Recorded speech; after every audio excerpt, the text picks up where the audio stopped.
uma oportunidade, tamanha responsabilidade, ficamos temerosos. Mas vamos ouvir um pouco da palavra do Senhor, amém? Abra sua Bíblia em Jeremias, capítulo 18. E vamos ouvir algo da parte do Senhor nessa noite, amém? Eu vou ler para não tomar muito tempo. A palavra do Senhor que veio a Jeremias dizendo: levanta-te e desce à casa do oleiro, e lá te farei ouvir as minhas palavras.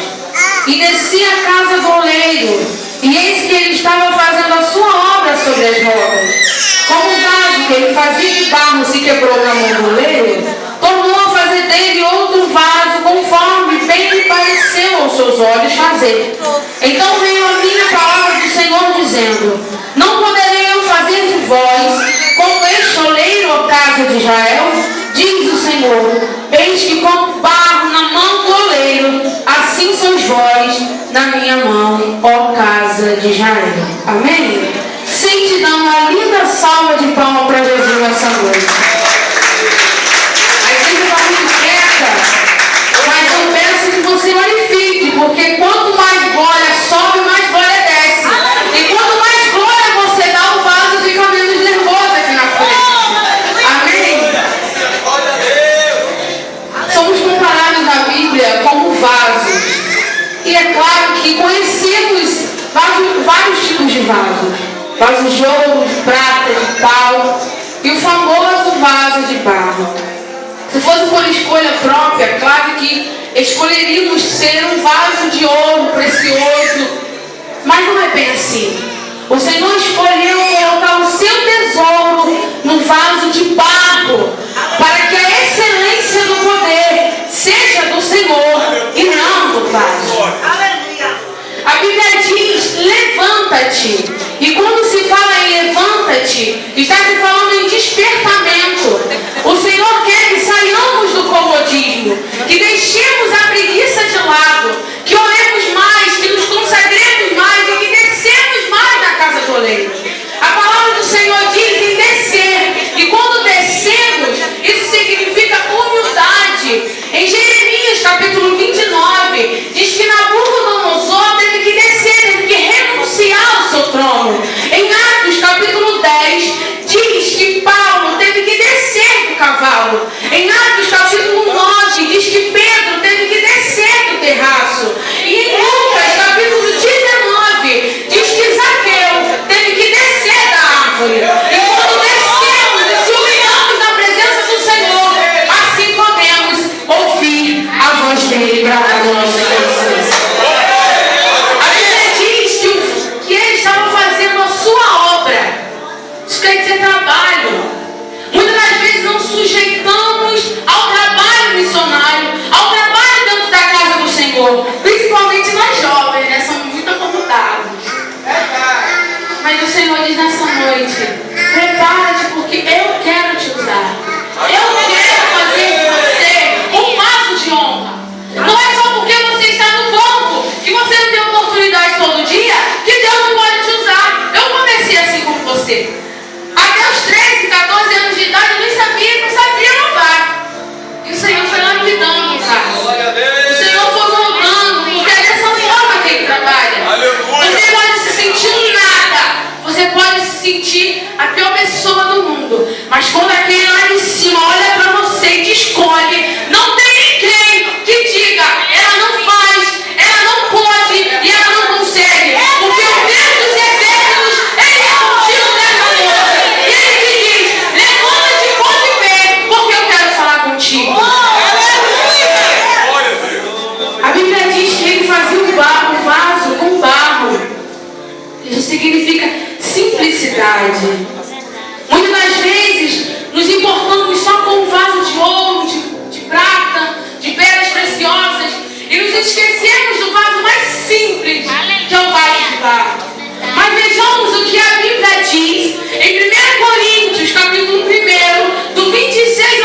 ditas a respeito de Saulo. Mas o Senhor diz: Ananias, este é para mim um vaso escolhido para Aleluia, Deus. Através da conversão de Saulo, eu acredito que ele cumpriria 3 atividades após a sua conversão. Paulo pregaria o evangelho às nações. Paulo era o mais qualificado entre todos os discípulos para levar o evangelho a todos os governadores do mundo. Foi quase sozinho que Paulo ergueu o cristianismo à religião mundial que é hoje. Ele pregaria o evangelho às nações. Dentre todos os discípulos, ele era o exemplar para pregar o evangelho àquelas autoridades na época. Ele pregaria o evangelho também a todo o povo de Israel, porque Paulo era um exemplo vivo de transformação da parte do Senhor. Ele levaria uma mensagem de transformação a todos aqueles povos que achavam que a liberdade do Senhor não chegaria até ele. Mas Paulo era um exemplo vivo. Eu não conheço o teu passado, mas eu sei que através do teu testemunho o Senhor vai salvar muitas vidas. Eu sei que através da tua caminhada lá atrás o Senhor vai levantar muita gente que está perdida por aí.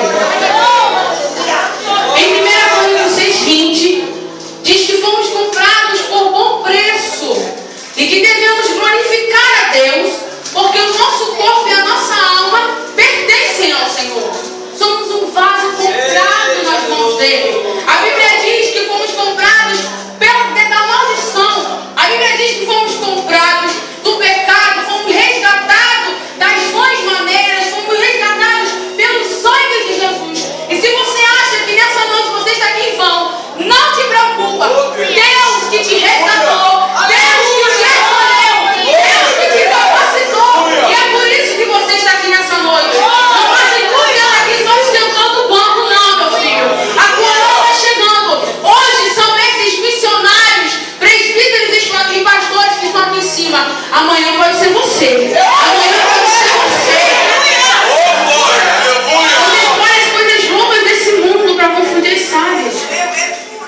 Eu sou um exemplo vivo disso. Somos um vaso de barro escolhido, comprados e preparados para toda a boa obra do Senhor. Ele não desiste de você. Ele não desiste de fazer de você um vaso novo. O oleiro quebrou o vaso em suas mãos. Mas ele não jogou o vaso num canto como algo imprestável. Ele pegou o vaso e fez um vaso novo. Ele pegou o vaso e moldou aquele vaso. Ele não desiste de fazer um milagre na tua vida. Ele não abdica do direito de fazer algo novo acontecer na tua vida. Ele te pega, ele te quebra, ele te levanta, ele te exalta. Vontade, mas está doendo, está doendo. Mas quem disse que não dói para você receber a vitória? Quem disse que profeta não passa luta para receber algo da parte de Deus? É claro que profeta passa luta. É por isso que dói. Mas quando está doendo, mas quando está apertando, é porque a tua vitória está chegando. É porque a tua vitória está comigo. Não pense, Senhor, eu estou sozinha. Não. É Deus que te escolheu. É Deus que te capacitou. É Deus que te colocou aqui nessa noite como um vaso preparado nas mãos dele. Então levante a sua mão e glorifique o nome do Senhor.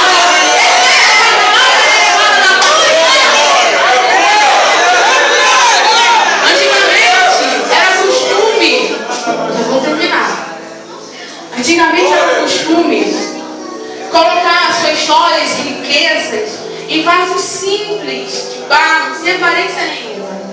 Porque a intenção era o seguinte: uma vez que o ladrão entrasse na casa, ele olharia primeiro para os vasos de ouro, de prata, de pedras preciosas, e com certeza esses seriam os escolhidos para serem roubados. Mas enquanto isso, todo o tesouro, todas as joias estava guardada dentro do vaso de barro. Aquele vaso simples, sem aparência nenhuma. O Senhor te diz nessa noite: se você não tem aparência, é você que eu quero usar. Se você é um vaso simples, é você que eu quero usar. Não escolha aquele vaso mais simples para usar. Não escolha aqueles vasos sem aparência. Porque é o tesouro que Ele quer guardar ali dentro. Imagina só, se Ele colocasse o tesouro dele no vaso de ouro, como esse vaso ia andar? Ia andar em nuvens. Deus sabe quando o ser humano é essa carne incha. Quando Deus levanta, se não vigiar, essa carne incha. E se inchar, meu filho, é por isso que Deus te escolheu. Você, essa pessoa simples que você é. Que você senta no seu banco, que você lê a sua palavra, que você adora o Senhor na intimidade, que ninguém olha para você, mas Deus está te contemplando. Ele está vendo por você. Ele conhece o teu pensamento. É você que Deus quer usar. É você que Deus quer capacitar para uma obra dele. É você. É você que Deus escolheu. É você que vai por essa noite qualificar o poder. Há pouco tempo eu passei por uma situação muito complicada na minha vida. Muitos não sabem. Muitos nem acreditam. Mas o Senhor falou: filha, sou eu que te levo, sou eu que te uso e sou eu que te capacito. O inimigo pode até te derrubar, ele pode até te prender, mas sou eu que te capacito, sou eu que te escolho. Enquanto o inimigo, ele diz: está presa, o Senhor diz: liberdade. Enquanto o inimigo fala: acabou, o Senhor fala: é o começo dela. Enquanto o inimigo diz: o Senhor não vai usar ele, aí o Senhor desce a unção divina do Espírito Santo.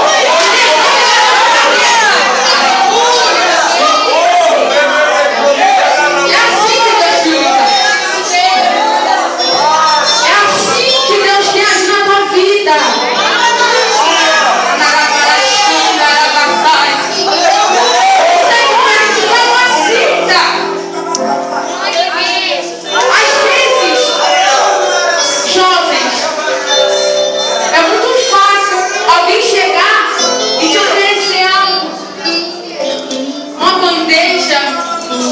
Uma proposta, e se o jovem não tiver alicerçado na palavra, vigiando, ele vai.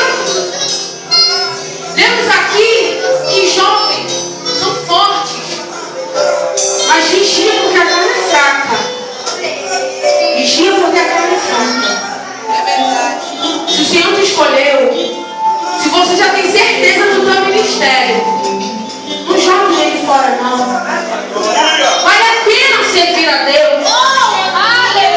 Vale a pena estar com Ele.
Aleluia.